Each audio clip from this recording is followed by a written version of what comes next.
Chaque année, à l'occasion de la foire de Libramont, des producteurs wallons reçoivent le Coq de Cristal, véritable trophée de mérite par leur qualité de travail et de leurs produits. Comme ici dans cette ferme au pied du mont de l'Enclus.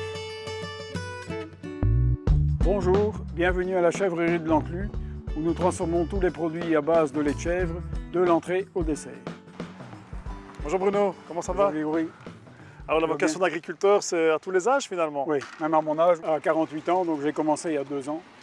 Et pour moi, je suis content de ma reconversion. Alors ce cheptel ici, ça représente combien de chèvres à peu près? On a entre une 60aine de chèvres et une 40aine de jeunes chevrettes pour l'année prochaine. Et 3 boucs pour servir pour la reproduction. Le choix des chèvres, c'est l'amour du produit bien sûr? Notamment, et aussi pour en fait correspondre à la taille de l'exploitation. La petite exploitation de mon beau-père, il y avait une toute petite dizaine d'hectares, donc on devait trouver une diversification qui permettait de savoir vivre sur 10 hectares. Bon, en bovin, ce n'était pas possible, en culture non plus.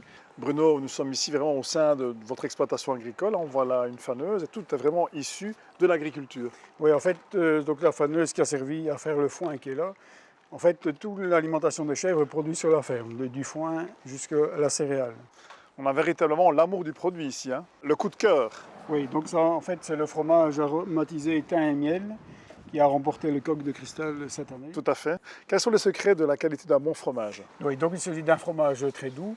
Donc, en fait, le lait est transformé immédiatement après la traite. J'ai choisi un peu la race Poitevine dans un premier temps et après j'ai continué à développer cette race-là parce que c'est un lait beaucoup plus doux que les autres races. Et en plus, dans ce cas-ci, donc on a ajouté du miel qui provient d'un producteur local qui habite à 2 km d'ici et du thym, en fait, de la région aussi.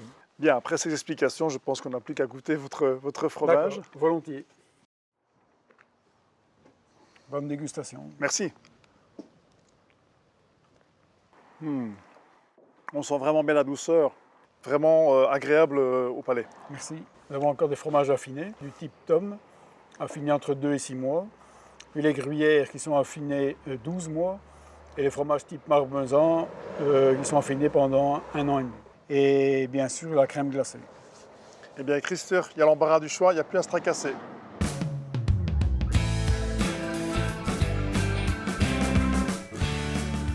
Gregory, ik heb van de kaas, geitenkaas, heel veel Ja. van gehoord, maar ik weet er niet zoveel van. Ja, het is een zoete kaas, want er is ook een beetje honing op. En dat geeft de zoete smaak van die kaas. Ja, ik had gedacht, omdat sowieso al geitenkaas en paprika passen heel goed samen. Dus eigenlijk een soort pizzasaus maken Ja. van paprika's op een pizza. Met de geitenkaas daartussen. En dan de lekkere tomaten natuurlijk uit Wallonië. Zo. Super. Ja.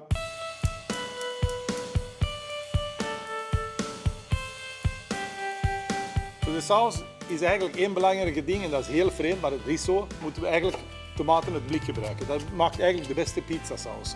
Maar we gaan daarbij voegen verse paprika's. We gaan ze eerst schillen, eerst bakken. Dus die moeten eerst gebakken worden, gekarameliseerd. Dan komt de rest. Look, tomatenblik komt er eigenlijk bij. Een beetje basilicum, olijfolie, van alles. En dan gaan we inkoken en mixen tot een pizzasaus.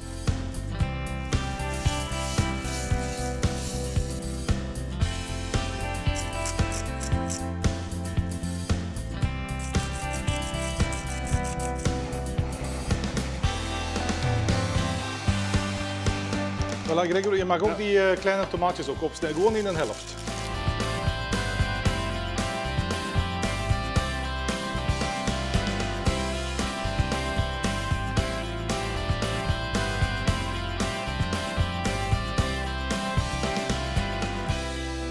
Waarom olijfolie, Christer? Dan worden die kanten veel krokanter. En dan krijg je zo echt dat pizzagevoel. Hè? Dat die echt krokant aan de buitenkant zijn, bijna zwart geblakerd. Zo. Ah, super lekker. Voilà, en dan moet u dan eigenlijk de pizza's ook super warm afbakken. Dus hoe warmer de oven, hoe warm dat het kan, 230 graden. Thuis liefst 400 graden, maar we gaan het nu proberen te pushen. Ça va.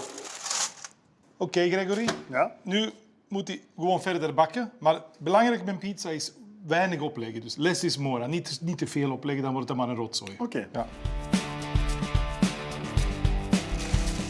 Gregory, Ja. dit is nu echt wel comfortfood. Hè? Lekkere pizza, goede tomaten en heel lekkere geitenkaas. Absoluut. Beetje zo wat zoetachtig, maar toch lekker met de rucola zo.